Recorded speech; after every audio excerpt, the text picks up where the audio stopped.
नमस्कार मित्रों, आज के इस वीडियो में एक बार फिर से आप सभी का बहुत बहुत हार्दिक स्वागत है। हम आशा करते हैं कि आप सभी स्वस्थ होंगे, मस्त होंगे और पूरी तरह से अपनी तैयारी में व्यस्त होंगे। तो मित्रों, आज के इस वीडियो में हम टीजीटी पीजीटी हिंदी के पाठ्यक्रम पर आधारित 125 महत्वपूर्ण प्रश्नों को व्याख्यात्मक तरीके से हल करेंगे और इसके साथ इन्हें ट्रिक की सहायता से याद करने का भी प्रयास करेंगे। तो हम आशा करते हैं कि वीडियो आप सबके लिए बहुत ही महत्वपूर्ण होने वाला है, इसलिए इस वीडियो को आप लोग अंत तक जरूर देखें। चैनल पर नए हैं तो चैनल को सब्सक्राइब कर लें और इसके साथ अगर आपको थोड़ा सा भी उचित लगे तो इस वीडियो को अपने जो परिचित लोग हैं उनके पास भी शेयर करें। तो जैसा कि स्क्रीन पर आप देख पा रहे हैं, हिंदी साहित्य प्रतिदर्श प्रश्न पत्र 14 और आज की इस प्रश्नोत्तरी का पहला प्रश्न है कि कविता में उनका संस्कार है, गद्य में विचार, भारतंत्र के विषय में किसका कथन है। तो बिल्कुल आपको जवाब देना है। प्यारा सा प्रश्न है और धीरे धीरे ढेर सारे भाई बहनों का जवाब भी आ गया कि सर विकल्प बी को लॉक किया जाए। तो विकल्प B doctor Ramswaroop Chaturvedi is right answer, बिल्कुल सही जवाब, बेहद सुंदर तैयारी। कैसे इसको दिमाग में बैठाना है, तो देखिए कविता में संस्कार, गद्य में विचार का स्वरूप है, तो स्वरूप फॉर डॉक्टर रामस्वरूप चतुर्वेदी को ध्यान में रखिएगा। ठीक है, चलिए प्रश्न संख्या 2 है कि निम्न में सरदार पूर्ण सिंह का निबंध नहीं है। आपको जवाब देना है और धीरे धीरे ढेर सारे भाई बहनों का जवाब आ गया कि सर विकल्प डी को लॉक किया जाए। तो विकल्प डी श्रद्धा और भक्ति इज राइट आंसर। बात करें श्रद्धा और भक्ति की, श्रद्धा और भक्ति जो है निबंध आचार्य रामचंद्र शुक्ल जी का है, ध्यान में रखिएगा, सरदार पूर्ण सिंह का नहीं है। ठीक है, चलिए प्रश्न संख्या 3 है कि निम्न में कौन महादेवी वर्मा का निबंध नहीं है।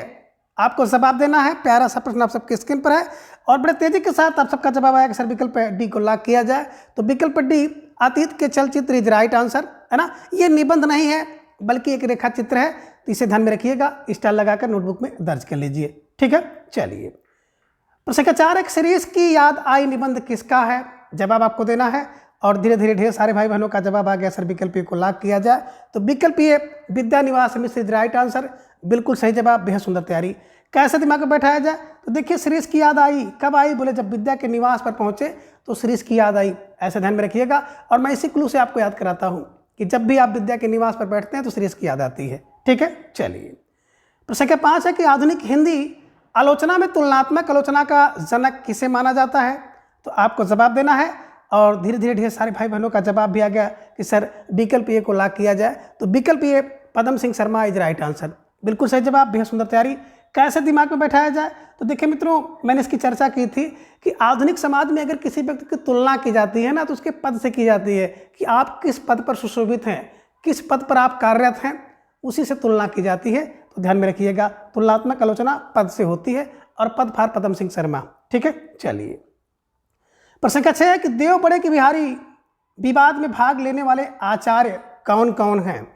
तो आपने देखा कि विकल्प डी चारों हैं, है ना। पद्म सिंह शर्मा की बिहारी सतसई, कृष्ण बिहारी की देव और बिहारी, लाला भगवान दीन की बिहारी और देव, ये सारे के सारे ग्रंथ और सारे के सारे रचनाकार जो है देव बड़े की बिहारी बड़े विवाद में बिल्कुल भाग लिए थे, ध्यान में रखिएगा और स्टार लगाकर इसे अपने नोटबुक में दर्ज कर लीजिए। ठीक है ना, चलिए प्रश्न संख्या 7 है पैरों में पंख बांधकर किस विधा की रचना है। और आप सबका जवाब बेहद सुंदर आया कि सर विकल्प है ना, बी को लॉक किया जाए, यात्रा साहित्य राइट आंसर, बिल्कुल सही जवाब, बेहद सुंदर तैयारी, है ना। पैरों में पंख बांधकर यात्रा करो, यात्रा फॉर यात्रा साहित्य है, रामबीर बेनीपुरी द्वारा लिखा गया है, तो भी ध्यान में यहाँ पर रखिएगा। ठीक है, चलिए प्रश्न संख्या 8 है कि निम्न में फ्रेंच भाषा का शब्द नहीं है। और आपका जवाब आया कि सर विकल्प बी को लॉक किया जाए। तो विकल्प B rouble is right answer. बात करें रूबल की, तो रूबल एक रूसी भाषा का शब्द है, इसे भी आपको ध्यान में रखना होगा। ठीक है, चलिए प्रश्न संख्या 9 है कि संप्रदाय प्रवर्तक कौन जो है, आप देख सकते हैं असंगत है। तो इसमें देखिए एक तरफ संप्रदाय और दूसरी तरफ उसके प्रवर्तक हैं और कह रहे कौन एक असंगत है, यानी कौन सही नहीं है। आपको जवाब देना है और ढेर सारे भाई बहनों का जवाब आ गया कि सर विकल्प डी को लॉक किया जाए। तो विकल्प डी सखी संप्रदाय की बात करते हैं ना, तो स्वामी रामदास नहीं है बल्कि सखी संप्रदाय के जो प्रवर्तक हैं स्वामी हरिदास हैं, ध्यान में रखिएगा, स्टार लगाकर इसे अपनी नोटबुक में दर्ज करिए। मैंने बताया था रुद्र शुद्ध बल्लभ और विष्णु हैं, तो बल्लभाचार्य विष्णु स्वामी, गौड़ी चैतन्य, है ना, राधा बल्लभ हितहर वंश, हर हित करते हैं हर वंश का कौन, राधा बल्लभ, और सखी तो हरिदासी, है ना, स्वामी हरिदास, ध्यान में रखिएगा। ठीक है ना, सखी हरि का दासी है, तो हरिदासी माने हरिदास। ठीक है, चलिए अब आगे प्रश्न संख्या 10 है कि निम्न में असंगत कथन कौन सा है, आपको जवाब देना है। और धीरे धीरे ढेर सारे भाई बहनों का जवाब आ गया सर विकल्प डी को लॉक किया जाए। तो विकल्प डी जनता के कवि कौन है, शिवमंगल सिंह सुमन नहीं है बल्कि हरिवंश राय बच्चन है, ध्यान में रखिएगा। बाकी कमलेश्वर, कैलाश सक्सेना, त्रिलोचन लोचन प्रसाद, काका हाथरसी, प्रभु लाल गर्ग, ये सब सही है। तो स्टार लगाकर इसे अपने नोटबुक में दर्ज कर लीजिएगा। ठीक है, चलिए प्रश्न संख्या 11 कि निम्न में से किसे सरस्वती सम्मान नहीं मिला है, तो आपको जवाब देना है। प्यारा सा प्रश्न है और आप सबकी स्क्रीन पर बड़ा सुंदर जवाब आप सबका आ गया। सब विकल्प डी को लॉक किया जाए। शिवमंगल सिंह सुमन जी की बात करते हैं ना, तो इनको सरस्वती पुरस्कार नहीं मिला बल्कि इन्हें मिट्टी की बारात पर आप कह सकते हैं साहित्य अकादमी पुरस्कार मिला है। मिट्टी की बारात साहित्य अकादमी पुरस्कार मिला है, ये ध्यान में रखिएगा। बाकी हरिवंश राय बच्चन जी की बात करें तो हरिवंश राय बच्चन जी को सरस्वती पुरस्कार मिला है 10 द्वार से सोपान तक। लीलाधर जुगड़ी जी की बात करें तो नाटक जारी है पर इनको मिला है। और गोविंद मिश्र जी की बात करते हैं ना तो धूल पौधों पर सरस्वती पुरस्कार मिला है। तो स्टार लगाकर इसे अपने नोटबुक में दर्ज कर लीजिए। ठीक है ना। प्रश्न संख्या 12 है कि समाचार पत्र और संपादक का सही मिलान करना है। प्रश्न संख्या 12 आप सबकी स्क्रीन पर है और आप सबको मिलान करना है। थोड़ा सा समय आप लोग ले लीजिए। और मित्रों बात करें ना तो आप लोगों की काफ़ी दिन से मांग थी सर जो प्रश्नोत्तरी है थोड़ा सा इसको फास्ट कराया जाए, तो बिल्कुल मैं फास्ट करा रहा हूँ, विकल्प को नहीं पढ़ रहा हूँ, केवल और केवल हम लोग जवाब पर जा रहे हैं। तो आप सबका जवाब भी आ गया सर विकल्प ए को लॉक किया जाए। तो विकल्प ए उदंत मार्तंड जुगल किशोर का, बंगदूत राजा का राजा राम मोहन राय, सुधाकर तो बाबू तोता होता है और बुद्धि के प्रकाश से सदा सुख मिलता है। ये ध्यान में रखिएगा, बुद्धि प्रकाश सदा सुखलाल। स्टार लगाकर इसे अपनी नोटबुक में दर्ज करते हुए आपको चलना है। ठीक है, चलिए प्रश्न संख्या 13 की भैरवी तंत्र आत्मकथा किसकी है, और आपका जवाब फौरन आ गया। सर विकल्प ए को लॉक किया जाए। Raj Kamal Chaudhary is right answer. Bhairavi Chaudhary ध्यान में रखिएगा। भैरवी तंत्र कौन है, बोले सर राज चौधरी फार राजकमल को ध्यान में रखिएगा। ठीक है। और प्रश्न संख्या 14 है कि हिंदी में मनोवैज्ञानिक कहानी लेखन परंपरा का प्रवर्तन किसने किया, आपको जवाब देना है। प्रश्न संख्या 14 आप सबकी स्क्रीन पर है और बड़े तेजी के साथ आप सबका जवाब आया कि सर विकल्प ए को लॉक किया जाए। तो विकल्प ये इलाज चंद जोशी इज राइट आंसर, बिल्कुल सही जवाब और बेहद सुंदर तैयारी आप सबकी यहाँ पर दिख रही है। तो निश्चित रूप से जिन भाई बहनों का जवाब विकल्प ये था बिल्कुल सही जवाब और बेहद सुंदर तैयारी है ना। चलिए आगे हम लोग चलते हैं प्रश्न संख्या 15 पर कि निम्न में कौन एक अष्टछाप में नहीं है, आपको जवाब देना है कि कौन एक अष्टछाप में नहीं है। प्यारा सा प्रश्न है आप सबकी स्क्रीन पर और बड़े तेजी के साथ आप सबका जवाब भी आ गया कि सर विकल्प डी को लॉक किया जाए। तो विकल्प डी कौन, Hari Vyas Dev is right answer. बाकी नंददास, परमानंद दास, छीत स्वामी, चतुर्भुज स्वामी, कृष्णदास, परमानंद दास, कुम्मन दास, सूरदास, ये सब तो उसमें आते हैं और मैंने बहुत पहले आपको ट्रिक से इसको कराया है, तो आप सब जाकर के उसको देख सकते हैं। ठीक है, चलिए प्रश्न संख्या 16 कि अरुण और मधुरिका किस कहानी के पात्र हैं, आपको जवाब देना है और बड़े तेजी के साथ आप सबका जवाब आया सर विकल्प ए को लॉक किया जाए। आकाशदीप इज राइट आंसर, है ना। आकाशदीप जो कहानी है प्रसाद जी की है जिसके प्रमुख पात्र अरुण और मधुलिका है, ध्यान में रखिएगा। ठीक है, चलिए प्रश्न संख्या 17 है कि हिंदी नई कहानी आंदोलन में कौन शामिल नहीं है, यानी कि हिंदी की जो नई कहानी आंदोलन चला उसमें कौन एक नहीं है, आपको जवाब देना है। और धीरे धीरे ढेर सारे भाई बहनों का जवाब आ गया सर विकल्प सी को लॉक किया जाए। ज्ञान रंजन इज राइट आंसर, है ना। बात करें हिंदी की जब नई कहानी का आंदोलन चला था तो उसमें ज्ञान रंजन नहीं थे। मैंने आपको ट्रिक बताया था कमोरा, है ना। हिंदी की जो नया कहानी है कमोरा है। तो का फार कमलेश्वर, मो फार मोहन राकेश, रा फार राजेंद्र यादव। तो नई कहानी जो आंदोलन होता है ना वो कमोरा होता है, इसे मैंने आपको ट्रिक बताया था। ठीक है, चलिए प्रश्न संख्या 18 है कि नीलम देश की राजकन्या किस विधा की रचना है, जवाब आप सबको देना है। विकल्प ये आप देख सकते हैं और बड़े तेजी के साथ आप सबका जवाब आया सर विकल्प बी को लॉक किया जाए। तो विकल्प बी कहानी इज राइट आंसर, नीलम देश की राजकन्या, ध्यान में रखिएगा।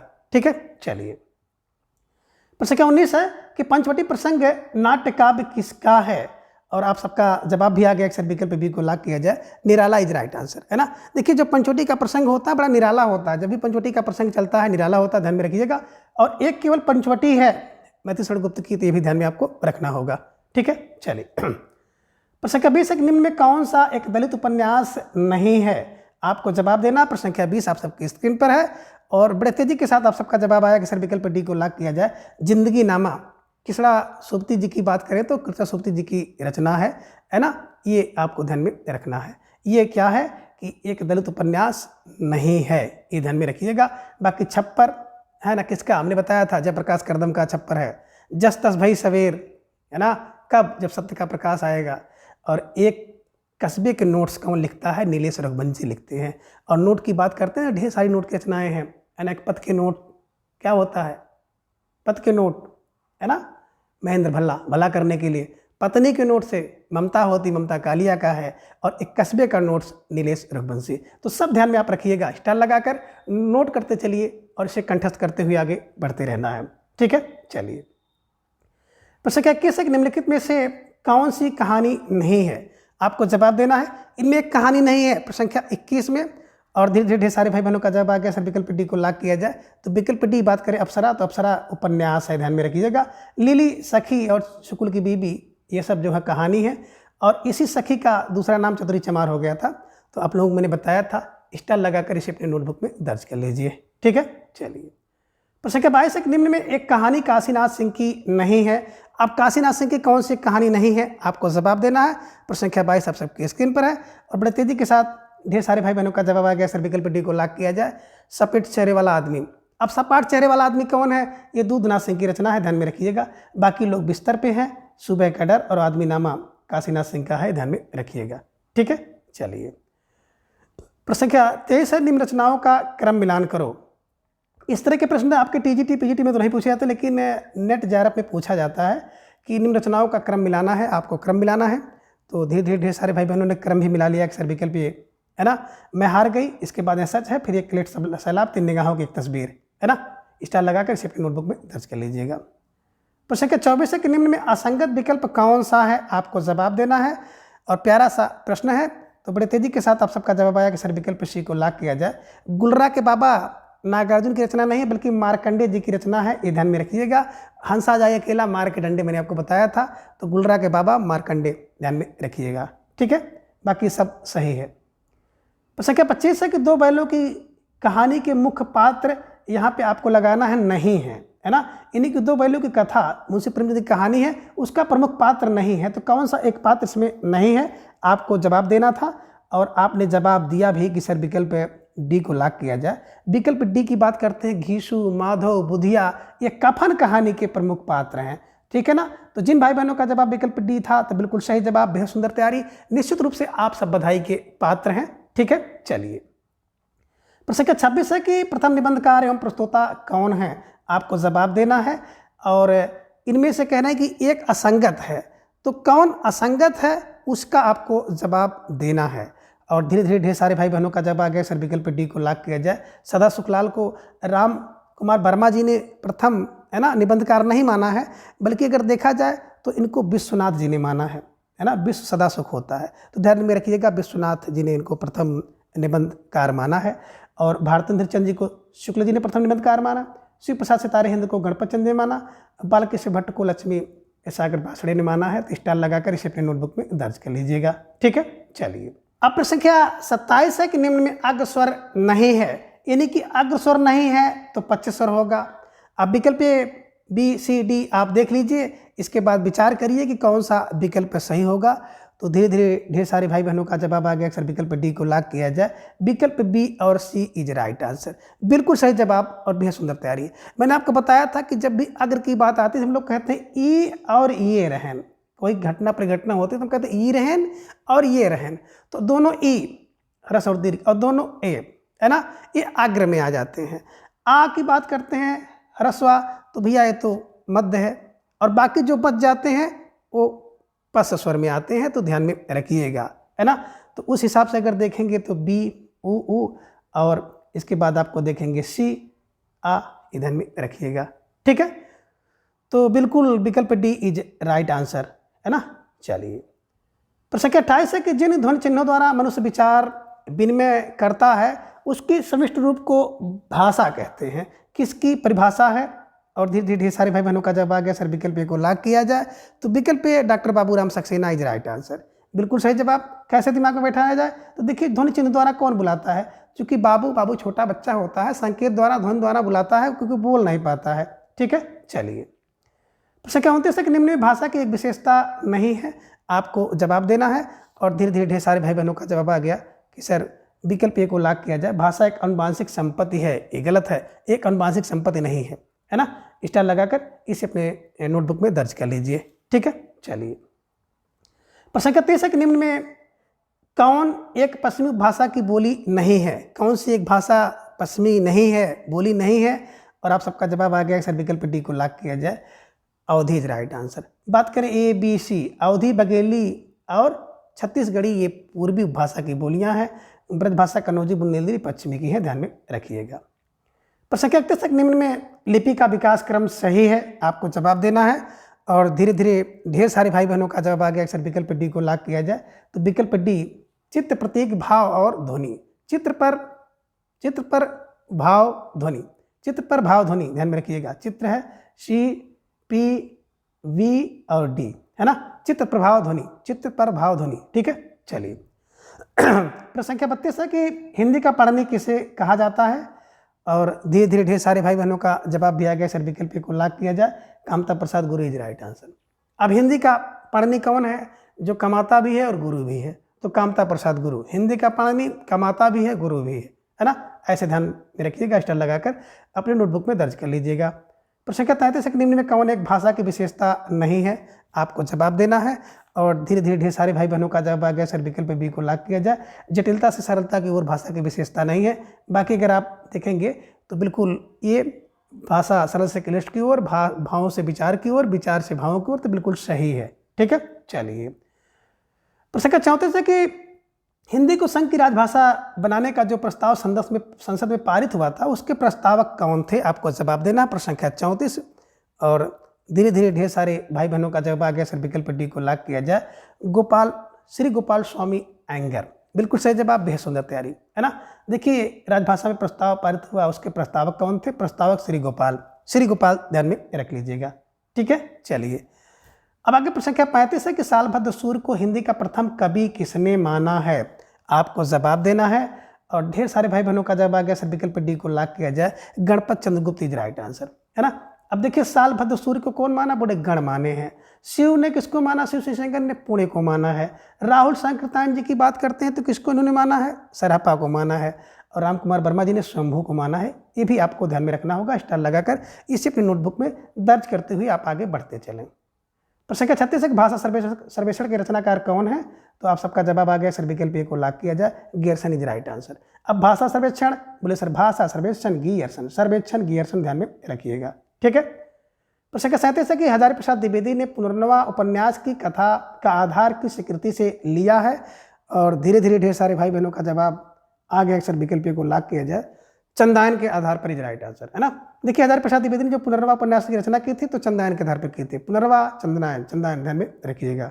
ठीक है। प्रश्न संख्या 38 है कि गासादा तासी कृति इस्तवार दालत इतर हिंदुस्तानी भाषा का अनुवाद किसने किया था? इसका जवाब आप सबको देना है। वेरी वेरी मोस्ट इंपॉर्टेंट प्रश्न है। और धीरे धीरे ढेर सारे भाई बहनों का जवाब आ गया सर, विकल्प सी को लॉक किया जाए। लक्ष्मी सागर बार्सडे इज राइट आंसर, बिल्कुल सही जवाब।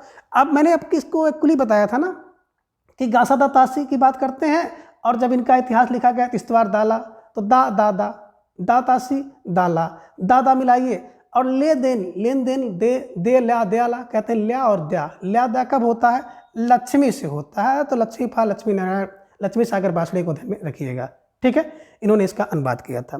किशोरदास वाजपेयी की बात करते हैं तो आपने देखा था जॉर्ज गैरसन द्वारा लिखा गया जो हिंदी साहित्य का इतिहास था, द मॉडर्न वर्नाकुलर लिटरेचर। तो मॉडर्न कौन होता है? किशोरी होता था। मैंने इसका भी आपको ट्रिक बताया था। ठीक है, चलिए। तो फिलहाल प्रश्न संख्या है ना 38 का विकल्प सी इज राइट आंसर। प्रश्न संख्या 39 है कि मेरुतंग कृति प्रबंध चिंतामणि के आधार पर हजारी प्रसाद द्विवेदी का कौन सा उपन्यास लिखा गया था? और आपका जवाब आ गया कि सर, विकल्प डी को लॉक किया जाए। चारचंद लेख इज राइट आंसर, है ना। मेरुतंग की प्रबंध चिंतामणि पर कौन सी? तो बोले सर, चिंतामणि पर चारचंद लेख लिख दिया गया। चारचंद लेख, ध्यान में रखिएगा, स्टार लगाकर इसे अपनी नोटबुक में दर्ज कर लीजिए। ठीक है, चलिए। प्रश्न संख्या 40 है कि निम्न में कौन एक सुमेलित नहीं है? आपको जवाब देना है। और धीरे धीरे ढेर सारे भाई बहनों का जवाब आ गया कि सर, विकल्प डी पर ध्यान रखें। विकल्प D is right answer. Hindi साहित्य का आलोचनात्मक इतिहास हजारी प्रसाद का नहीं है, बल्कि हिंदी साहित्य का आलोचनात्मक इतिहास डॉक्टर राम कुमार वर्मा जी का है, ध्यान में रखिएगा। काव्यधारा राहुल की, मिश्र बंधु विनोद, है ना। और हिंदी साहित्य का वैज्ञानिक इतिहास गण लोग थे गणपत चंद्रगुप्त। ठीक है, चलिए वैज्ञानिक गण, मैं हमेशा आपको इसे याद करने का प्रयास करता हूँ और मेरी क्लू यही है, वैज्ञानिक गण। प्रश्न 41 है कि हिंदी साहित्य का इतिहास लिखते समय सबसे बड़ी समस्या क्या थी? आपको जवाब देना है, कौन सी समस्या थी, थोड़ा सा सोचिए, समझिए, विचार कीजिए, इसके बाद प्रश्न संख्या 41 का जवाब दीजिए। अब बिल्कुल सही जवाब आप सबका आ गया कि सर विकल्प डी इज राइट आंसर। बात करें विकल्प डी की, तो विकल्प डी में देख रहे हैं नामकरण एवं काल विभाजन की समस्या, बिल्कुल सही जवाब है। हिंदी साहित्य में बात करते हैं ना, तो हिंदी साहित्य को इतिहास लिखते समय सबसे बड़ी समस्या यही थी कि नामकरण करना और उसका काल विभाजन करना, तो विकल्प डी इज राइट आंसर। ठीक है, चलिए प्रश्न संख्या 42 है कि निम्न में रचनाकार सुमेलित नहीं है, आपको जवाब देना है। और धीरे धीरे ढेर सारे भाई बहनों का जवाब भी आ गया, अक्सर विकल्प डी को लॉक किया जाए। परमाल रासो है ना, जगनिक का है। चंद्रबरदाई का तो पृथ्वीराज रासो है, ध्यान में रखिएगा। बाकी खुमार रासो दलपत विजय का, खूब मारपीट करते हैं जिसके दल के पद की विजय होती है। जयचंद्र प्रकाश भट्ट से बीसल देव होता है नरपति, ये ध्यान में रखिएगा। तो इसको भी आप स्टार लगा के अपनी नोटबुक में दर्ज कर लीजिए। प्रश्न का 43 है कि विद्यापति को सर्वप्रथम रहस्यवादी किसने कहा है? तो धीरे धीरे ढेर सारे भाई बहनों का जवाब आ गया कि विद्यापति को रहस्य करने वाला यानी कि सर्वप्रथम रहस्य किसने कहा है? तो बिल्कुल सही जवाब आ गया सर, विकल्प गियर्सन इज राइट आंसर, है ना। तो विद्यापति को सर्वप्रथम रहस्यवादी किसने कहा? गियर्सन ने कहा, ध्यान में रखिएगा। ठीक है, चलिए प्रश्न का 44 है कि हिंदू समाज में नीची से नीची समझी जाने वाली जात भी अपने से नीची एक जात ढूंढ लेती है, कथन किसका है? आपको जवाब देना है और फौरन आप सबका जवाब आया सर विकल्प सी को लॉक किया जाए, तो विकल्प सी Hazari Prasad Dwivedi is right answer. बात करें इसको तो कैसे दिमाग में बैठाना है, देखिए हिंदू समाज में 1000 जात होने के बाद भी अपने से नीची जात लोग ढूंढ लेते हैं, तो हजारी प्रसाद द्विवेदी को ध्यान में रखिएगा। ठीक है, प्रश्न संख्या 45 बड़ा प्यारा सा प्रश्न है कि गोरी सेवा सेज पर मुख पर डाले केस, उसके आगे ढेर सारी चीज़ें हैं, फिर रैन भरी चौदेश। यह पंक्ति अमीर खुसरो ने किसकी मृत्यु पर कहा है? आपको जवाब देना है और थोड़ा सा देख लीजिए पूरे प्रश्न को, फिर इसका जवाब दीजिए। तो धीरे धीरे सारे भाई बहनों का जवाब आ गया सर, विकल्प बी को लॉक किया जाए। विकल्प B Khwaja Moinuddin Chishti is right answer. इनकी मृत्यु पर अमीर खुसरो ने यह पंक्ति कही है। ठीक है, चलिए प्रश्न का 46 है कि जायसी ने अपने किस ग्रंथ में बादशाह बाबर की प्रशंसा की है? और आपका जवाब भी आ गया, अक्सर विकल्प डी को लॉक किया जाए। तो विकल्प डी क्या है? आखिरी कलाम इज राइट आंसर। ठीक है, चलिए आखिरी कलाम में जायसी ने बादशाह बाबर का वर्णन किया है। ठीक है, प्रश्न का 47 है कि सूरदासी किस कृत में दृष्टिकूट पदों का संग्रह है? आपको जवाब देना है और प्रश्न का 47 आप सबके स्क्रीन पर है। और धीरे धीरे ढेर सारे भाई बहनों का जवाब भी आना शुरू हो गया कि सर बात करते हैं प्रश्न संख्या 47 की, तो विकल्प बी साहित्य लहरी इज राइट आंसर, है ना। देखिए जो साहित्य की लहरी होती है ना, उसमें दृष्टि कूट कर रखी होती है, तो ये ध्यान में रखिएगा। और मित्रों दृष्टिकूट का मतलब होता है कि जैसे आपने देखा ना कि इसका अर्थ जो है बड़े गुण से निकाला जाता है। हरि आहार चल जात, हरि का आहार मास है, तो मास माने महीना, ऐसे कुछ रहता है ना। ये ध्यान में आप रखिएगा, साहित्य लहरी इज राइट आंसर। ठीक है, चलिए प्रश्न 48 है कि अंतःकरण की वृत्तियों के चित्र का नाम कविता है, कथन किसका है? आपका जवाब आ गया, अक्सर विकल्प बी को लॉक किया जाए। महावीर, है ना, Prasad Dwivedi is right answer, है ना। अंतःकरण में कौन रहते हैं? तो भैया महावीर के। अंतःकरण में किसके? बोले महावीर के। महावीर ने सीना फाड़ के दिखा दिया था ना अंतःकरण, तो ऐसे कुछ क्लू बना के रख लीजिएगा। ठीक है, चलिए प्रश्न 49 है कि वर्तमान साहित्य पत्रिका के संपादक कौन हैं? और धीरे धीरे ढेर सारे भाई बहनों का जवाब आ गया, सर विकल्प डी को लॉक किया जाए। विभूति Narayan Rai is right answer, है ना। वर्तमान में साहित्य क्या है? बोले वर्तमान में साहित्य एक विभूति है, विभूति फॉर विभूति नारायण राय। ठीक है, प्रश्न क्या 50 है मणिकर की आत्मकथा किसकी है? और धीरे धीरे ढेर सारे भाई बहनों का जवाब आ गया कि सर विकल्प डी को लॉक किया जाए, तुलसीराम इज राइट आंसर। अब मणिकर्णिका किसकी? बोले मणिकर्ता तो तुलसी की है, मणिकर्णिका तुलसी की, ध्यान में रखिएगा। ठीक है, प्रश्न क्या 51 है कि हिंदी में रचना करने पर किस सूफी कवि को मुसलमानों का अपलम सुनने को मिला था? आपको जवाब देना है और धीरे धीरे ढेर सारे भाई बहनों का जवाब आ गया, अक्सर विकल्प डी को लॉक किया जाए। नूर मोहम्मद को मिला था, ध्यान में रखिएगा। कौन सी रचना थी? इंद्रावती थी, ये ध्यान में रखिएगा। ठीक है, प्रश्न 52 है कि हिंदी का ऐसा कौन निबंधकार है जिसके ध्यान में लिखते समय बाण और दंडी रहा करते थे? ये लीजिए, प्यारा सा प्रश्न है और जवाब दीजिए। बड़े तेजी के साथ जवाब आप सबका आ गया, सर विकल्प सी को लॉक किया जाए। Govind Narayan Mishra is right answer, बिल्कुल सही जवाब। अब गोविंद और नारायण जिसमें मिक्स होंगे ना, वही बाण और दंडी लेकर गोविंद नारायण आते हैं। तो बाण लेकर कौन आता है? गोविंद नारायण, ध्यान में रख लीजिएगा। ठीक है, चलिए।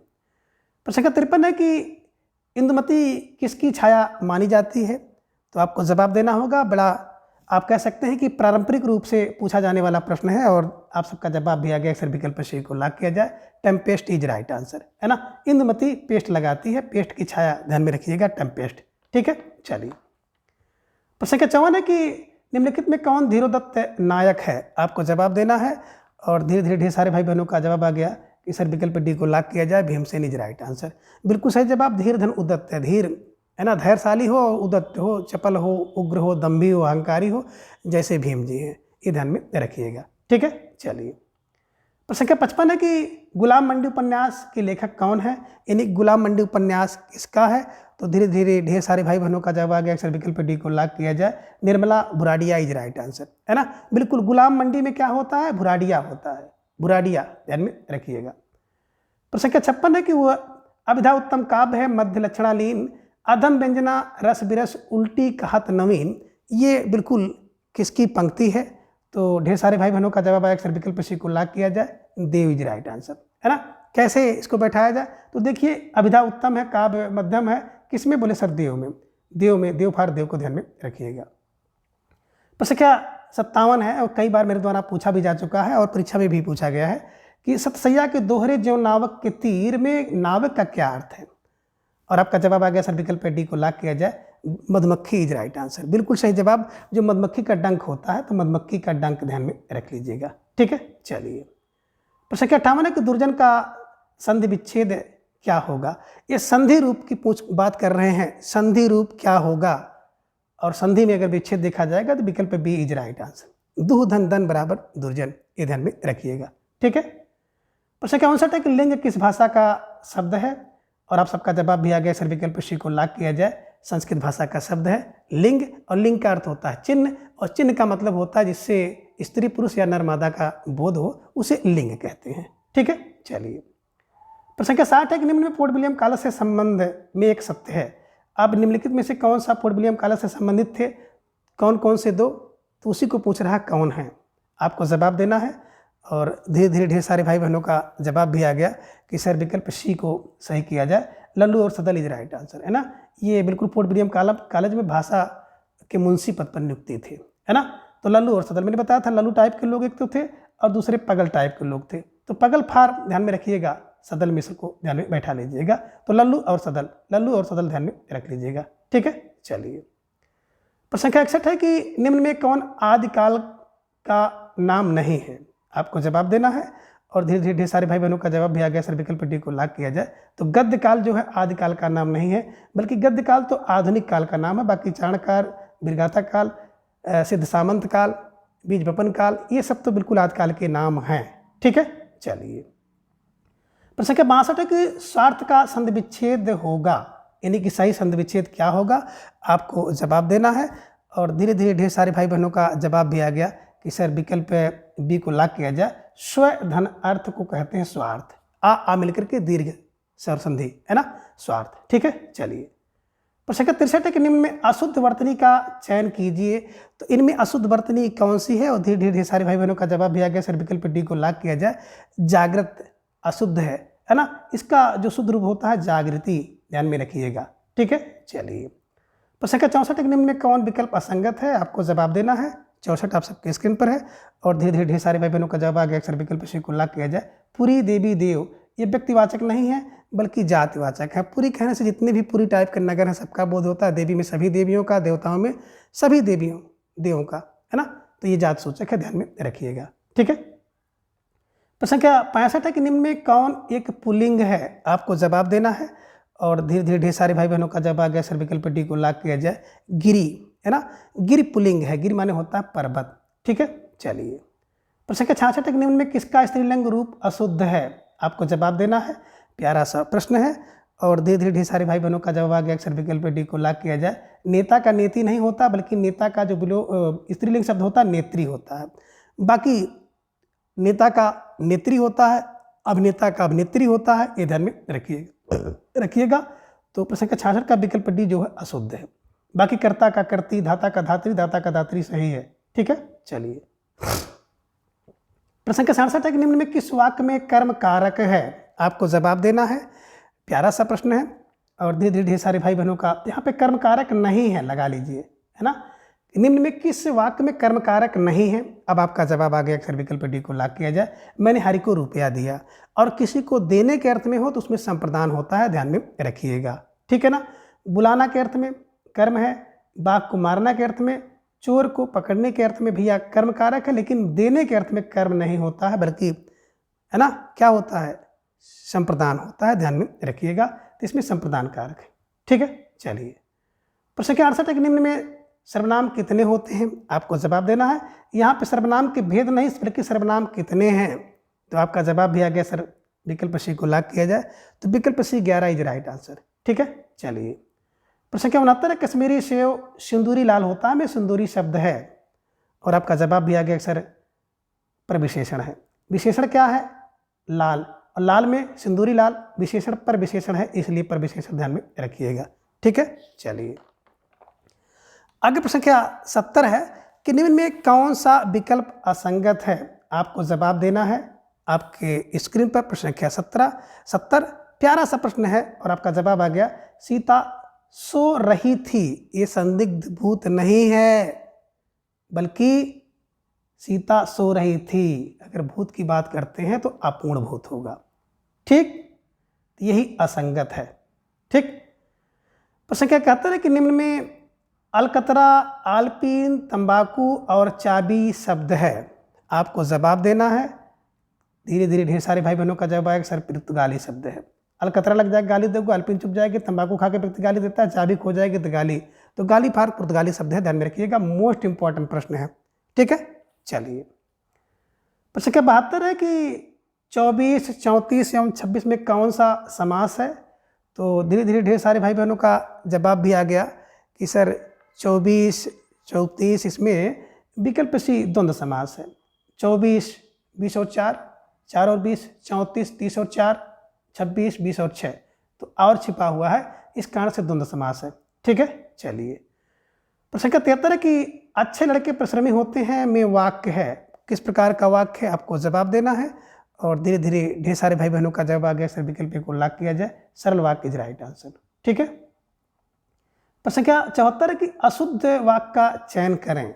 आपको जवाब देना है, और धीरे धीरे ढेर सारे भाई बहनों का जवाब भी आ गया कि सर प्रश्न संख्या 74 का ना विकल्प बी, मैं गाने की कसरत करता हूँ, ये बिल्कुल असंगत है, बल्कि गाने का अभ्यास होता है या रियाज होता है, ये सही है।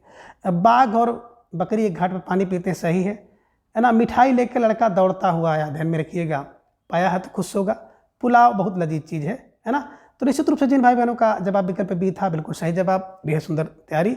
और आज की प्रश्नोत्तरी को थोड़ा सा फास्ट तरीके से हम लेकर चल रहे हैं, तो एक तरह से एक प्रश्न आप कह सकते हैं प्रयोग है, और प्रयोग अगर सफल रहा तो आगे से इसी तरह से फास्ट प्रश्नोत्तरी कराई जाएगी। और अगर आप लोग चाहेंगे तो बिल्कुल जैसे पूर्वोक्त था, समय लेकर के विस्तृत रूप से व्याख्यात्मक तरीके से कराया जाएगा। दोनों में से जो आपको ज़्यादा अच्छा लगेगा, अपनी राय कमेंट बॉक्स में आप जरूर दर्ज करिएगा। ठीक है, चलिए। शुद्ध विकल्प नहीं है, संख्या 75 का जवाब आपको देना है, और धीरे धीरे सारे भाई बहनों का जवाब आ गया कि सर विकल्प बी। देखिए, भू इला उर्वी तो बिल्कुल पृथ्वी का है, लेकिन प्रसून आ गया फूल का, इसलिए संख्या 75 का विकल्प बी असंगत है। ठीक है, चलिए। संख्या 76 है कि जो मोक्ष चाहता हो के लिए एक शब्द होगा। अब जो मोक्ष चाहता है उसके लिए एक शब्द क्या होगा? तो विकल्प बी, मुमुक्ष इज राइट आंसर। ठीक है, चलिए। आगे संख्या 77 है कि निम्न में बेमेल कौन सा है? अब कौन सा बेमेल है यानी कि सही नहीं है, आपको जवाब देना है। प्रश्न संख्या 77 आप सबके स्क्रीन पर है, और धीरे धीरे ढेर सारे भाई बहनों का जवाब भी आ गया कि सर विकल्प डी को लॉक किया जाए, मुंह की खाना। अब मुंह की खाने का मतलब होता है गहरी दोस्ती से नहीं है, ये ध्यान में रखिएगा। मुंह की खाना का मतलब होता है गहरी दोस्ती नहीं, बल्कि मुंह की खाना का मतलब होता है बुरी तरह से पराजित होना, ये ध्यान में आप रखिएगा। ठीक है, चलिए। तो निश्चित रूप से जिन भाई बहनों का जवाब विकल्प डी था, तो बिल्कुल सही जवाब, और बेहद सुंदर तैयारी आप सबके यहाँ पर दिख रही है। तो इस तैयारी को आप लोगों को इसी तरह से और भी बेहतर से बेहतर आपको करना है। ठीक है, चलिए। अब आगे प्रश्न संख्या 78 है कि रीत काल के कवियों का सही क्रम कौन सा है, आपको जवाब देना है। और धीरे धीरे ढेर सारे भाई बहनों का जवाब भी आना शुरू हो गया कि सर रीत काल के कवियों का सही जवाब की बात करते हैं तो विकल्प ये है ना, केशव, बिहारी, चिंतामणि, भूषण और मतीराम। मैंने आपको बताया था KBC में, है ना, KBC में, है ना, KBC में, है ना, तो केशव, बिहारी, चिंता, भूषण, मती। ठीक है, चलिए। प्रश्न संख्या 79 है कि रीत काल का वह कौन सा कभी अनेक राजाओं, रईसों और नवाबों के यहाँ भटकता रहा पर कहीं नहीं जम सका, तो आपको जवाब देना है। और प्रश्न संख्या 79 आप सबके स्क्रीन पर है और धीरे धीरे ढेर सारे भाई बहनों का जवाब आ गया। सर विकल्प डी को लॉक किया जाए, देव इज राइट आंसर। देव कहीं नहीं जम सके थे, ये ध्यान में रखिएगा। ठीक है, चलिए। प्रश्न संख्या 80 है कि कुंदन के रंग फीको लागे, झलके सब अंगन, चार गुराई पंक्ति किसकी है, तो धीरे धीरे ढेर सारे भाई बहनों का जवाब आ गया कि सर विकल्प बी को लॉक किया जाए, मतीराम इज राइट आंसर, है ना। देखिए कुंदन का रंग भी फीका लगेगा कब, जब मत में राम बैठ जाएंगे ना तो कुंदन का रंग फीका लगेगा। ध्यान में रखिएगा कि मत में राम है तो कुंदन का रंग फीका लगेगा। ठीक है, चलिए। कनक छरी सी कामनी काहे को कटछीन पंक्ति किसकी है, और आपका जवाब बड़े तेजी के साथ आया कि सर विकल्प ए को लॉक किया जाए, आलम इज राइट आंसर, है ना। अब कनक छरी सी कामनी कौन चाहता है, बोले सर पूरा आलम चाहता है, तो आलम फॉर आलम को ध्यान में रखिएगा। ठीक है, चलिए। प्रश्न संख्या 82 कि बिहारी सत्सई कृति किसकी है, यानी किस प्रकार की कृति है, इसकी शैली क्या है, तो आप सब भाई बहनों का जवाब भी आ गया कि सर विकल्प सी को लॉक किया जाए, मुक्तक का भी राइट आंसर, है ना। बिहारी सत्सई क्या है, मुक्तक है। कुछ लोग कहते हैं 719 दोहा, कुछ लोग कहते हैं 713 है, तो ध्यान में रखिएगा। ठीक है, चलिए। प्रश्न संख्या 83 है कि भारतेंद्र हरिश्चंद्र द्वारा खड़ी बोली में रचित कविता कौन सी है, आपको जवाब देना है। प्रश्न संख्या 83 आप सबके स्क्रीन पर है और सोच समझकर आपको जवाब देना होगा। और धीरे धीरे ढेर सारे भाई बहनों का जवाब आ गया कि सर विकल्प डी को लॉक किया जाए, फूलों का गुच्छा, है ना। और इनकी एक और ब्रजभाषा खड़ी बोली में लिखी गई रचना है बकरी बिलाप। ठीक है, तो प्रश्न संख्या 83 का विकल्प डी इज राइट आंसर। प्रश्न संख्या 84 की अयोध्या सिंह उपाध्याय की किस कृति पर मंगला प्रसाद पारितोषिक प्रदान किया गया है, आपको जवाब देना है। और प्रश्न संख्या 84 आप सबके स्क्रीन पर है और धीरे धीरे ढेर सारे भाई बहनों का जवाब भी आ गया, सर विकल्प सी को लॉक किया जाए, प्रिय प्रवास इज राइट आंसर, है ना। अयोध्या प्रसाद की किस कृति पर मंगला मिला, बोले प्रिय प्रवास। प्रिय पर भैया देखो मंगला प्रसाद किस पर मिलेगा, बोले प्रिय पर मिलेगा, तो प्रिय फार प्रिय प्रवास को ध्यान में रखिएगा। ठीक है। प्रश्न संख्या 85 है कि संदेश नहीं मैं यहाँ स्वर्ग का लाया, इस धरती को ही स्वर्ग बनाने आया, किसकी पंक्ति है, जवाब दीजिए। और मैंने आपको इसी तरह से बताया था कि मैं संदेश नहीं यहाँ स्वर्ग का लाया, मैं धरती को ही स्वर्ग बनाने आया, मैं फार मैथिली गुप्त को ध्यान में रखिए, स्टार लगाकर इसे नोटबुक में दर्ज कर लीजिए। और जिन भाई बहनों का जवाब विकल्प बी था बिल्कुल सही जवाब, बेहद सुंदर तैयारी, है ना, निश्चित रूप से आप सब बधाई के पात्र हैं। प्रश्न संख्या 86 के निम्न में से किसने खड़ी बोली को नीरस और कटु कहा है। अब खड़ी बोली को नीरस और कटु किसने कहा है, मैंने आपको बताया था और आपका जवाब भी आ गया, सर विकल्प को लॉक किया जाए, Padam Singh Sharma is right answer. अब देखिए जो व्यक्ति ना किसी पद पर बैठ गया तो उसकी बोली नीरस और कटु होती है, कब किसको क्या बोल दे अपने पद के मद में इसकी कोई गारंटी नहीं है। ठीक है, चलिए। प्रश्न संख्या 87 है कि एक फूल की चाह शीर्षक कविता किसकी है, और धीरे धीरे ढेर सारे भाई बहनों का जवाब आ गया कि सर विकल्प बी को लॉक किया जाए, Siyaram Sharan Gupt is right answer. एक फूल की चाह है कि सियाराम की शरण में जाए और एक पुष्प की अभिलाषा है कि माखन से बन जाए, माखन लाल चतुर्वेदी। तो एक फूल की चाह है कि सियाराम की शरण में, सियाराम शरण गुप्त ध्यान में रखिएगा। ठीक है। प्रश्न संख्या 88 कि सर इस करुणाकृत हृदय में अब विकल रागिनी बजती है, प्रसाद के किस कृति से ली गई है, देखो, है ना, ये कभी कोई पुस्तक किसकी पंक्ति है तो प्रसाद जी की है, और किस, है ना, कृति से है, अब आपको जवाब देना है। तो धीरे धीरे ढेर सारे भाई बहनों का जवाब आ गया कि सर विकल्प बी को लॉक किया जाए, आंसू से ली गई है। और आंसू की बात करते हैं ना तो आंसू तू पोंछ तू पोंछ तू पाँच 1925 में लिखी गई है। ठीक है, चलिए। प्रश्न संख्या 89 कि भारवी के माता पिता हैं, अब भारवी जी के माता पिता कौन है, आपका जवाब आना चाहिए और आपका जवाब भी आ गया, सर विकल्प को लॉक किया जाए, सुशीला और सिरधर इज राइट आंसर। ठीक है, चलिए। प्रश्न संख्या 90 कि निम्न में रचनाकार असंगत हैं, और आपका जवाब आ गया, सर विकल्प को लॉक किया जाए, काव्य प्रकाश की रचना मम्मट ने किया है, जयट ने नहीं किया है, साहित्य दर्पण पूरा विश्व देखता है, नैषध हर्ष है, शिशुपाल का पद माघ में होता है, माघ की रचना है, सब बिल्कुल सही है, लेकिन विकल्प ये है ना, काव्य शास्त्र की बात करते हैं तो मम्मट का है। है ना, ये ध्यान में रखिएगा। काव्य प्रकाश यहाँ पे होना चाहिए, शास्त्र नहीं बल्कि काव्य प्रकाश, है ना। तो काव्य प्रकाश किसका है? मम्मट का है, जेठ का नहीं है। ठीक है, चलिए। प्रश्न संख्या 91 है कि निम्न में कौन सा पात्र असंगत है? अब आपको जवाब देना है कि कौन सा पात्र असंगत है, और आप सबका जवाब आ गया सर विकल्प बी को लाख किया जाए। उत्तम रामचरितम में राम सीता लव कुश तो है लेकिन रावण नहीं है, इस कारण से असंगत है। तो ध्यान रखिएगा, थोड़ा सा इसमें प्रश्न में चतुराई रखी गई थी, इस कारण से ढेर सारे भाई बहन भटक सकते हैं और भटके भी हैं। ठीक है, चलिए। प्रश्न संख्या 92 कि निम्न में असंगत कथन कौन सा है? आपको जवाब देना है, और धीरे धीरे ढेर सारे भाई बहनों का जवाब आ गया कि सर विकल्प ए को लाख किया जाए। ऋतु संहार की बात करते हैं तो इसमें 6 अंक नहीं बल्कि 6 सर्ग हैं। बाकी अभिज्ञान शकुंतलम में कुल 7 अंक हैं, शिशुपाल में 20 सर्ग हैं, कृतार्जुनीय में 18 सर्ग हैं, ये सही है। ठीक है, चलिए। प्रश्न संख्या 93 कि आकथितम चा सूत्र किस विभक्ति से संबंधित है? और धीरे धीरे ढेर सारे भाई बहनों का जवाब आ गया कि सर विकल्प ए को लाख किया जाए, तो विकल्प ए प्रथमा विभक्ति इज राइट आंसर। ठीक है, चलिए। प्रश्न संख्या 94 क्रिय धातु लट लकार मध्यम पुरुष एकवचन रूप कौन सा है? आपको जवाब देना है, और धीरे धीरे ढेर सारे भाई बहनों का जवाब आ गया सर विकल्प बी को लाख किया जाए, करोश इज राइट आंसर। क्रिय धातु का लिट लकार मध्यम पुरुष एकवचन रूप होगा करोशी। ठीक है। प्रश्न संख्या 95 है कि राम शब्द का सप्तमी एकवचन रूप होगा, सप्तमी एकवचन रूप होगा, और धीरे धीरे ढेर सारे भाई बहनों का जवाब भी आ गया कि सर राम शब्द का सप्तमी एकवचन रूप विकल्प बी रामे।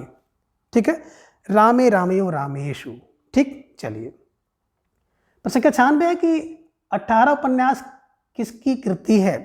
और आप सबका जवाब भी आ गया कि सर विकल्प ए को लाख किया जाए, राजेंद्र यादव। 18 उपन्यास किसके हैं? बोले सर राजेंद्र यादव के हैं। ध्यान में रखिएगा कि राजेंद्र यादव के 18 उपन्यास। 18 उपन्यास किसके? बोले सर राजेंद्र यादव को। तो ये भी आप ध्यान में रखिएगा। ठीक है, चलिए। आगे प्रश्न संख्या 97 कि निम्न में कौन सा रेखा चित्र असंगत है? आपको जवाब देना। प्रश्न संख्या 97 आप सबकी स्क्रीन पर है, और धीरे धीरे ढेर सारे भाई बहनों का जवाब आ गया कि सर विकल्प सी को लाख किया जाए। रेखाएं बोल उठेंगी, है ना, महादेव वर्मा का नहीं बल्कि देवेंद्र से। देवेंद्र को देखते ही रेखाएं बोल उठेंगी। तो देवेंद्र सत्यार्थी को ध्यान में रखिएगा। ठीक है, चलिए। प्रश्न संख्या 98 निम्न में जैनेन्द्र का कौन सा उपन्यास, है ना, डायरी शैली में लिखा गया है? तो जैनेन्द्र जी का डायरी शैली में लिखा गया उपन्यास कौन सा है? आपको जवाब देना है, और धीरे धीरे ढेर सारे भाई बहनों का जवाब आ गया सर विकल्प डी को लाख किया जाए, Jaivardhan is right answer. Jaivardhan diary में, जैनेन्द्र का जयवर्धन डायरी में, ध्यान में रखिएगा। ठीक है, चलिए। प्रश्न संख्या 99 कि श्रीलाल शुक्ल कृति राग दरबारी उपन्यास किस शैली में लिखा गया है? तो बिल्कुल आप सबका जवाब आ गया सर विकल्प सी को लाख किया जाए, रिपोर्ट ताज शैली यानी कि रिपोर्ट शैली में, है ना। अब देखिए, दरबार जब होता है दरबार की रिपोर्ट होती है, रिपोर्ट फॉर रिपोर्टाज, ध्यान में रखिएगा। ठीक है, चलिए। प्रश्न संख्या 100 है कि पत्रिका एवं संपादक सुमेलित नहीं है, तो कौन सी पत्रिका और उसके संपादक सुमेलित नहीं है? आपको जवाब देना है, और धीरे धीरे ढेर सारे भाई बहनों का जवाब आ गया सर विकल्प डी को लाख किया जाए। दरोगा दफ्तर बात करते हैं कृष्णलाल वर्मा का नहीं है बल्कि रामलाल वर्मा का है। ठीक है ना। देखिए, दरोगा दफ्तर की बात करते हैं तो दफ्तर में जो दरोगा है वो रामलाल को बुलाते हैं, रामलाल इधर आओ, रामलाल उधर आओ, है ना। देखे भी होंगे सीरियल वगैरह में रामलाल ज़्यादा मिलते हैं, तो रामलाल वर्मा को ध्यान में रखिएगा। ठीक है, चलिए। प्रश्न संख्या 101 है कि छत पर अर्पणा उपन्यास किसका है? और धीरे धीरे ढेर सारे भाई बहनों का जवाब आ गया सर विकल्प डी को लाख किया जाए, इला डालमिया इज राइट आंसर, है ना। छत पे अर्पणा क्या करती है? बोले इल्मिया, इला, इला, है ना। छत पे लाने के लिए अर्पणा को इला ओला बोलते हैं, ध्यान में रखिएगा। ठीक है, चलिए। प्रश्न संख्या 102 है कि अमरकांत एवं समरकांत किस उपन्यास के पात्र हैं? तो आपको जवाब देना है, और वेरी वेरी मोस्ट इंपॉर्टेंट प्रश्न है, और धीरे धीरे ढेर सारे भाई बहनों का जवाब भी आ गया कि सर विकल्प बी को लाख किया जाए, कर्मभूमि इज राइट आंसर।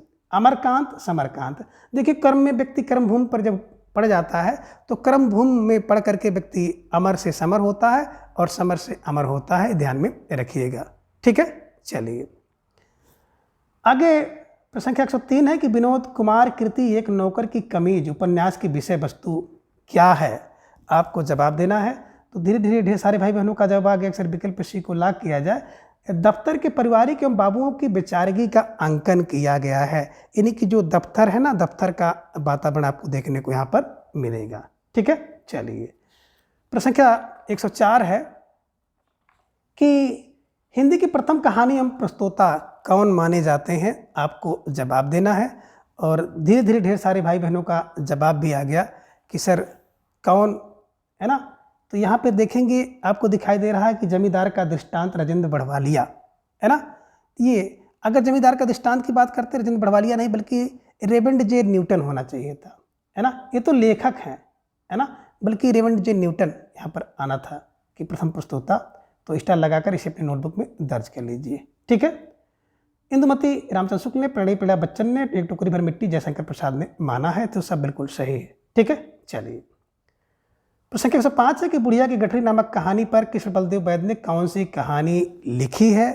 और धीरे धीरे ढेर सारे भाई बहनों का जवाब भी आ गया कि सर विकल्प बी को लॉक किया जाए। तो विकल्प बी हमारी बुढ़िया इज राइट आंसर, ठीक है। चलिए प्रश्न 106 है कि मेरी बांसुरी, भोर का तारा, रीढ़ की हड्डी एवं कबूतर खाना एकांकी किसकी है।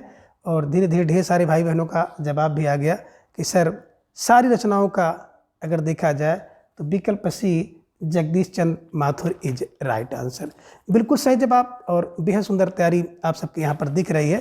तो जिन भाई बहनों का जवाब बिल्कुल, है ना, क्या था, विकल्प सी था, जगदीश चंद्र माथुर था, बिल्कुल सही जवाब। बेहद सुंदर तैयारी आप सबके यहाँ पर दिख रही है, ठीक है। चलिए प्रश्न 107 है कि निम्न में कौन मिश्र बंधु में नहीं आते हैं। आपका जवाब आ गया कि सर विकल्प डी को लॉक किया जाए। मैंने 20 बार आपको बताया है कि सर बिहारी मिश्र बंधु में नहीं आते हैं, है ना।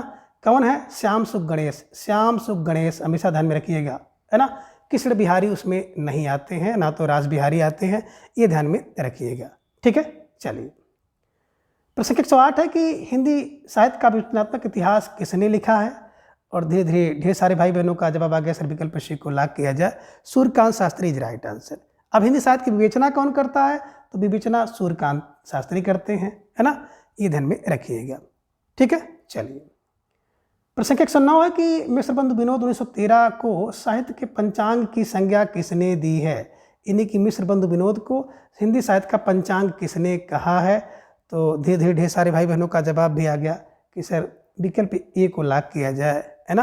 तो एक का मतलब है नामवर सिंह, जो नामवर व्यक्ति होते हैं ना वो हिंदी साहित्य के पंचांग कहेंगे, ये ध्यान में रखिएगा, ठीक है। चलिए अब आगे प्रश्न 110 है कि आचार्य रामचंद्र शुक्ल के इतिहास के विषय में, इतिहास से उन्होंने जुटाया है, जगाया नहीं है, ये कथन किसका है। तो आप सबका जवाब भी आ गया कि सर विकल्प सी को लॉक किया जाए, Jayanand Kumar is right answer, है ना।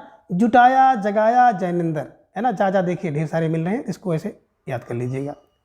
प्रश्न 111 है कि सर्वप्रथम देवबड़े बिहारी विवाद को जन्म किसने दिया है। आपका जवाब भी आ गया कि सर विकल्प ए को लॉक किया जाए, मिश्र बंधु ने। मिश्र बंधु ने सबसे पहले देवबड़े बिहारी बड़े विवाद को जन्म दिया है, ठीक है। प्रश्न 112 कविता की तीसरी आंख के रचनाकार कौन से हैं। तो धीरे धीरे ढेर सारे भाई बहनों का जवाब आ गया कि सर विकल्प सी को लॉक किया जाए, प्रभाकर छोत्री इज राइट आंसर, है ना। तीसरी आंख से प्रभा करो, ठीक है, प्रभाकर। प्रश्न 113 है कि स्पर्श व्यंजनों को उच्चारण के आधार पर कितने भागों में बांटा गया है। तो धीरे धीरे ढेर सारे भाई बहनों का जवाब भी आ गया कि सर विकल्प डी को लॉक किया जाए। तो विकल्प डी 5 भागों में, है ना, ये ध्यान में रख लीजिएगा, का से मा तक, ठीक। प्रश्न 114 है कि निम्न में सही युग्म नहीं है। अब कौन एक सही नहीं है, आपको जवाब देना है। प्रश्न संख्या 114। तो धीरे धीरे ढेर सारे भाई बहनों का जवाब आ गया, सर विकल्प सी को लॉक किया जाए, मम्मट का भुक्तिवाद नहीं है, बल्कि भुक्तिवाद की बात करते हैं तो भट्ट नायक का है। तो नायक भुक्ति करता है, भोग करता है, ध्यान में रखिएगा। उत्पत्ति के समय लुल होता है, शंका होती है अनुमति की, और कुछ लोग कहते हैं कि अनुमति लीजिए शंख बजाने की, है ना। अभिनव अभिव्यक्तिवाद, जैसे भी आपके दिमाग में बैठाने का प्रयास करिए, ठीक है। चलिए प्रश्न 115 कि तरु रिपुधर देख के विरहीन ती अकुलाय में कौन सा दोष है। और आपका जवाब भी आ गया अक्षर विकल्प है ना, किसको, डी को लॉक किया जाए, क्लिष्टत्व दोष, है ना।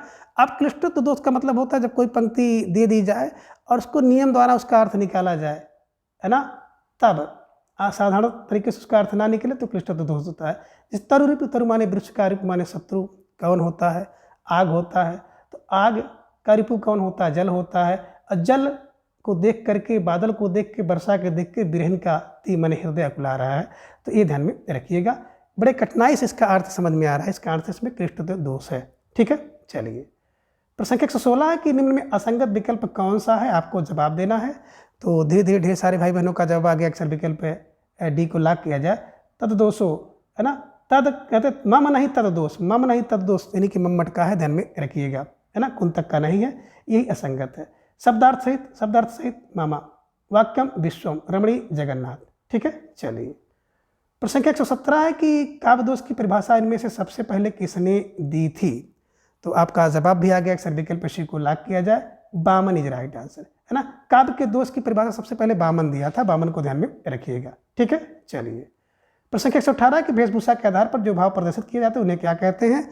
तो आपका जवाब बड़े तेजी के साथ आया, अक्सर विकल्प सी को लॉक किया जाए, आहार्या इज राइट आंसर।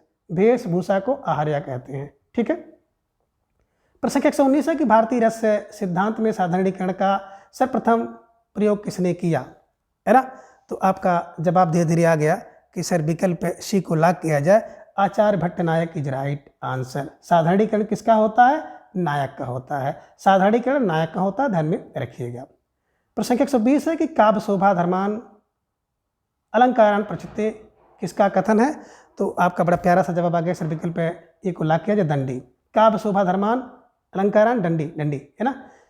प्रश्न संख्या 121 है चित्त तुरंग न्याय किस आचार्य के सिद्धांत पर आधारित है? तो चित्त तुरंग न्याय की बात जब भी आएगी तो शंका होगी, और शंका फर शंकुक का। ठीक है, चित्त तुरंग न्याय, है ना, शंकुक। प्रश्न संख्या 122 है कि निम्न में कौन वर्णिक छंद है ना। तो शेष सभी मात्रिक है, वर्णिक कौन है? विकल्प सी सवैया, 22 से 26 वर्ण।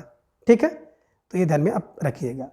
और प्रश्न संख्या 123 है कि वक्रोक्त के विरोधी आचार्य कौन है? तो वक्रोक्त का विरोधी मैंने बताया है विश्ववार की ब्योरा विश्व है। जो उल्टा व्यक्ति होता है ना, टेढ़ा व्यक्ति होता है, उसका सब विरोधी है विश्व। तो विश्व फार विश्वनाथ को ध्यान में रखिएगा। तो आगे प्रश्न संख्या 124 है कि दृग उजरत टूटत कुटुंब चुरत चतुरचित प्रीति में कौन सा अलंकार है? और धीरे धीरे ढेर सारे भाई बहनों का जवाब भी आ गया कि सर प्रश्न संख्या 124 का विकल्प बी इज राइट आंसर। असंगति अलंकार है। दृग उलझ रहा है, कुटुंब टूट रहा है, प्रीति जुड़ रही है, तो असंगत है कि कार्य कहीं हो कारण कहीं हो। जैसे हृदय घाव मेरे पीर रघुबीर, ध्यान में रखिएगा। स्टार लगाकर इसे अपने नोटबुक में दर्ज कर लीजिए। और प्रश्न संख्या 125 और आज की इस प्रश्नोत्तरी का अंतिम प्रश्न है कि बंधु होई न मोर यह काला में कौन सा अलंकार है? तो धीरे धीरे ढेर सारे भाई बहनों का जवाब आ गया कि सर विकल्प ए को लॉक किया जाए, अपहनुत अलंकार इज राइट आंसर। यानी कि जो है उसका निषेध कर दिया जाए और जो नहीं है उसका आरोप कर लिया जाए कि बंधु होई ना मोर यह काला, ये मेरा बंधु नहीं है बल्कि मेरा काल है, बल्कि मेरा मृत्यु है। ये ध्यान में रखिएगा। किसने कहा था? सुग्रीव ने कहा। किसके विषय में? तो बिल्कुल आप कह सकते हैं कि बाली के विषय में कहा था, बंधु होए न मोर यह काला, ये मेरा भाई नहीं है, ये मेरा काल है। तो ये ध्यान में रखिएगा। स्टार लगाकर इसे अपने नोटबुक में दर्ज कर लीजिएगा। तो मित्रों, आज के इस वीडियो में बस इतना। अगले वीडियो में हम किसी एक नए टॉपिक के साथ उपस्थित होंगे। तब तक के लिए आप सभी अपना ख्याल रखिए और अपना अधिक से अधिक समय अपने अध्ययन में लगाएं। अपना स्नेह, विश्वास एवं प्रेम इसी तरह से चैनल पर बनाए रखें।